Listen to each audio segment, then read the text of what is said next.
நீங்க இவ்வளவு சண்டை நடந்துக்கிட்டு திருப்பி மறுபடியும் பெரியார கொள்கை வெளியாட்டினா எந்த இடத்துல கொள்கை வெளியாட்டின்னு கேட்க வேண்டியது இருக்குல்ல. ஒரு கேள்வி தானே தம்பி. உலகத்துல மொழியில் இருந்தா எல்லாமே பிறகுது. நான் அந்த மொழியை பேசுறதுனால தான் நான் தமிழன். அந்த மொழியை நீண்ட காலமா பேசுறேன். நான் என் இனம் ஒரு கூட்டம் நிலைத்து வாழ்ற கூட்டம் இருக்குன்னா அது ஒரு இனம்னு வரையறுக்கப்படுது. அந்த இனம் ஒரு நிலைத்து ஒரு இடத்துல வாழுதுன்னா அது தேசிய நிலப்பரப்புன்னு வரையறுக்கப்படுது.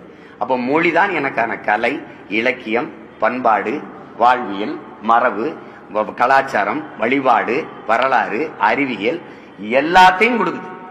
அந்த மொழியே சாணி ஏன் கூப்ப காட்டு மிராண்டி மொழி. உங்க தமிழ் தாய்க்கு என்ன கொம்பா இருக்கு?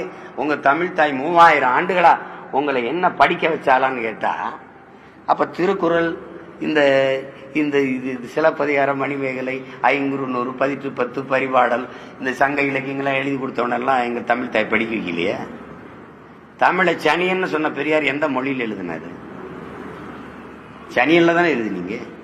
நீங்க என் மொழியவே இழிவாய அது ஒண்ணுமில்லைங்கிற போது அப்புறம் என்ன சமூக மாற்றம், அப்புறம் என்ன சீர்திருத்தம், அப்புறம் என்ன அரசியல் இருக்கு? அடிப்படையே தப்பா இருக்கு. இருக்கா இல்லையா அதை மட்டும் பேசு. என்னுடைய ஆக சிறந்த உலக நெறி ஒன்று இருக்கு, வாழ்வியல் நெறி, திருக்குறள். அதை மலம்ட்டீங்க.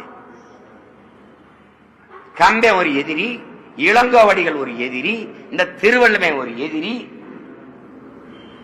என்னுடைய எல்லாத்தையுமே குப்பைன்ட்டு அப்புறம் என்ன நீங்க சமூக சீர்திருத்தம், மாறுதல், எனக்கு நல்லது சொல்றது? அப்புறம் திருப்பி அவரை கொண்டாந்து கொள்கை வழிகாட்டினா எந்த இடத்துல கொள்கை வழிகாட்டி?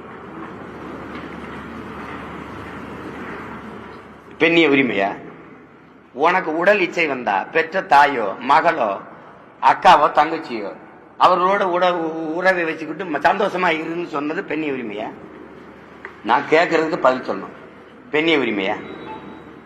சரி, மதுவுக்கு எதிராவா? 1000 தென்னை மரத்தை தன் தோட்டத்தில் இருந்தது வெட்டினாருன்னு அவர் பகுத்தறிவாதி தானே சொல்றீங்க. நான் ஒரு விவசாயி, ஏன் தோப்புல கல் இறக்க அனுமதி இல்லை, இவ்வளவுதானே? அம்மா நீங்க சொல்லுங்க, இவ்வளவுதானே? எவனாவது மரத்தை வெட்டுவானா? கல் இறக்க ஏன் தோட்டத்துல அனுமதி இல்லை, அதுதான் அறிவுள்ளவன் செயல். மரத்தை வெட்டினா வெட்டி சாச்சா இது பகுத்தறிவா? சரி, அதை விட்டுருங்க. அது மதுக்கு எதிராக போராடினாரு. உலகத்துல எந்த நாட்டுல மது இல்ல? எல்லாரும் மது குடிக்கலாம். மது குடிக்க வேணாம்ங்கிறது கட்டிய மனைவியோட படுக்க வேணாம்ங்கிறதுக்கு சமம்னு சொல்லியிருக்காரா இல்லையா? இப்ப இந்த இடத்துல ஏற்கிறீங்களா? நான் கேட்கறதுக்கு ஒன்னொன்னா பதில் சொல்லிட்டு வரணும். சமூக நீதி, சமூக நீதிக்கும் பெரியாருக்கும் சம்பந்தம் இருக்கா? சமூக நீதி இடஒதுக்கீடு எங்க ஐயா ஆனமத்துக்கும் சம்பந்தம் இருக்கா? யாராவது சொல்லுங்க.